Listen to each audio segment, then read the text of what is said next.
चुनाव में तकरीबन 6 से 7 महीने का वक्त ही बाकी रह गया है।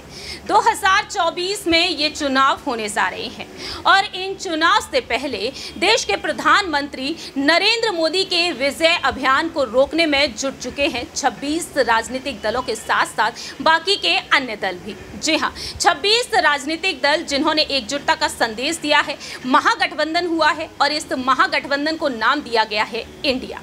ऐसे में सवाल यहाँ पर ये उठ रहे हैं कि आखिरकार ये महागठबंधन बना रहेगा या फिर इसमें कोई बड़ी टूट होती हुई नजर आएगी। दरअसल आपको बता दें कि अब महाराष्ट्र में जो बड़ी टूट होती हुई नजर आई है कुछ महीनों पहले, इस टूट के चलते कहीं ना कहीं इस गठबंधन पर भी सियासी प्रभाव देखने को मिल सकता है।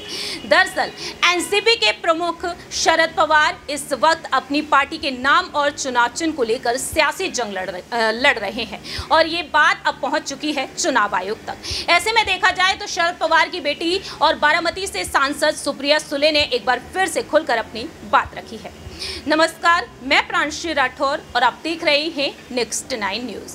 जैसा कि आप जानते ही हैं कि शरद पवार का साथ छोड़ चुके हैं उनके भतीजे अजीत पवार, एनडीए में शामिल हो चुके हैं और वह एकनाथ शिंदे की सरकार में उप मुख्यमंत्री बन चुके हैं।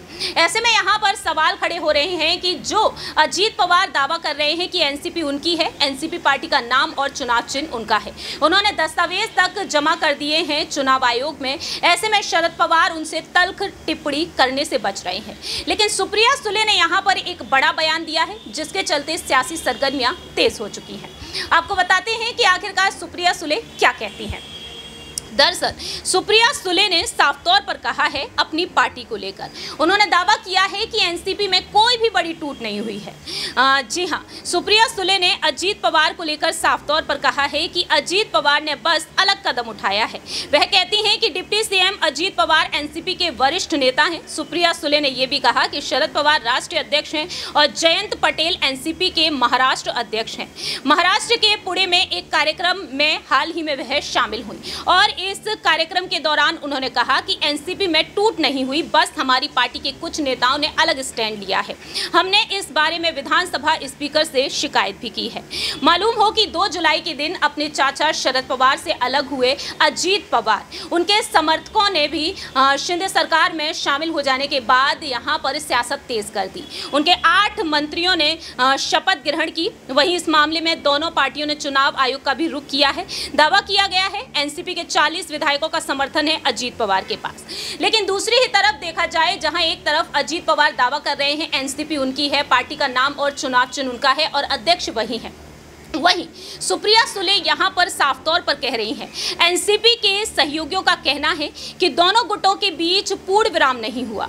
वहीं सुप्रिया सुले ने यहां पर अपनी बात रखी, जो कुछ हुआ उसके लिए भाजपा को दोषी ठहराया और कहा अजीत पवार के साथ उनकी लड़ाई वैचारिक है और एक परिवार के रूप में वे साथ बने रहेंगे। अपने एक इंटरव्यू में अजीत पवार के पार्टी तोड़ने पर उन्होंने कहा, ये मेरे लिए बहुत ही दुर्भाग्यपूर्ण और निराशाजनक है, ये विचारों और विचारधारा का टकराव है।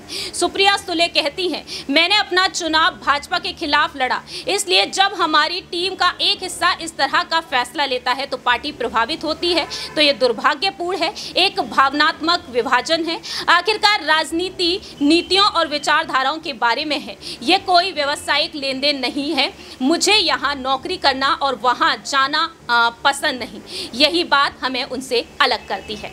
तो फिलहाल देखा जाए सुप्रिया सुले ने ये तमाम बातें कही हैं अजीत पवार को लेकर, उनकी रणनीतियों को लेकर। मालूम हो कि अजीत पवार जिस तरह से एनडीए में शामिल हुए, शिंदे फडणवीस सरकार का हिस्सा बन गए, जिसके बाद से वह दावा कर रहे हैं एनसीपी उनकी है, लेकिन शरद पवार इस पार्टी को अपने हाथ से जाने नहीं देना चाहते हैं। लेकिन उनके मन में ये भी डर है कि कहीं ना कहीं शिवसेना के जैसा हाल ना हो जाए। शिवसेना 2 गुटों में बटी और ऐसे में देखा जाए तो अब शरद पवार उद्धव ठाकरे के साथ और बाकी के तमाम समर्थकों के साथ महाराष्ट्र में बैठकें भी कर रहे हैं। देखते हैं कि 2024 के इन लोकसभा चुनाव से पहले शरद पवार को एनसीपी का चुनाव चिन्ह और पार्टी का नाम मिलेगा या फिर नहीं, या फिर अजीत पवार के हित में कोई अहम फैसला आ सकता है, जिससे कहीं ना कहीं 24 के लोकसभा चुनाव पर सियासी प्रभाव भी देखने को मिलेगा। इस खास रिपोर्ट में इतना ही। बाकी की तमाम अपडेट्स के लिए आप देखते रहिए नेक्स्ट 9 न्यूज।